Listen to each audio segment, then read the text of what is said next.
Recorded Books presents an unabridged recording of The Civil War of 1812, American Citizens, British Subjects, Irish Rebels, and Indian Allies, by Alan Taylor, narrated by Andrew Garman.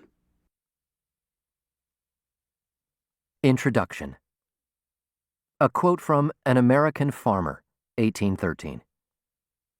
As much as the people of the two nations resemble each other in face, it's notoriously evident that there are some in America whose souls are perfectly British, and it's believed that there are some in Britain who are Americans at heart. It's not where a man was born or what he looks like, but what he thinks which ought at this day to constitute the difference between an American citizen and a British subject. In the fall of 1812, Ned Myers, 19 years old, marched across New York State with a party of fellow sailors bound for Lake Ontario, where the American Navy was building warships for an invasion of British Canada. But Myers felt the enemy long before he reached the Canadian border. In northern New York, the sailors came to a village where the inhabitants bitterly opposed the war. On a trumped-up charge, the villagers arrested the officers in command of Myers' party, but then had to release them when the sailors threatened to burn the village. Moving on to Oswego Falls, the sailors got caught in a downpour and sought refuge for the night in a large barn. That night, as Myers recalled, they caught the owner coming about with a lantern to set fire to the barn, and we carried him down to a boat and lashed him there until morning, letting the rain wash all the combustible matter out of him. In the War of 1812, Myers had to fight against Americans as well as Britons. During the following summer on Lake Ontario, a British warship captured the schooner that Myers served on. As a prisoner, Myers dreaded the discovery of his secret, that he had been born a British subject in Quebec in 1793. Abandoned by his father, a German officer serving in the British Army, Myers had grown up in Halifax, the capital of Nova Scotia, another British colony. At age 11, he had run away to New York City to become a sailor.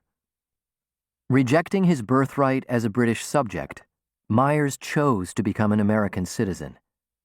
America was and ever has been the country of my choice, and while yet a child, I may say, I decided for myself to sail under the American flag, and if my father had a right to make an Englishman of me by taking service under the English crown, I think I had a right to make myself what I pleased when he left me. But the British insisted that every natural-born subject remain so for life. Before the war, Myers had repeatedly and narrowly dodged the Royal Navy press gangs, which stopped and boarded American ships in search of any mariner who seemed British. And once the war began, British officers treated former subjects as traitors if they were captured while fighting in the American service. As a British prisoner, Myers feared for his life. In September at Quebec, a press gang boarded his prison ship to seize Myers and 7 other prisoners. Myers insisted that 5 of them were Americans by birth, but a British naval officer pronounced us all Englishmen, obliged to serve in the Royal Navy or face trial and hanging as traitors. All 8 refused to serve on a warship, but consented to work on an unarmed transport vessel. They sailed for Bermuda, where naval officers again impressed them to serve on a warship, which threatened to swallow us all in the enormous maw of the British Navy. Refusing again, the captives hazarded a court-martial. Unable to prove that the sailors were subjects, the British transferred them to a prison at Halifax, where Myers worried that the locals would remember and recognize him. The War of 1812 pivoted on the contentious boundary between the king's subject and the Republic's citizen. In the Republic, an immigrant chose citizenship, in stark contrast to a British subject whose status remained defined by birth. That distinction derived from the American Revolution, when the rebelling colonists became Republican citizens by rejecting their past as subjects.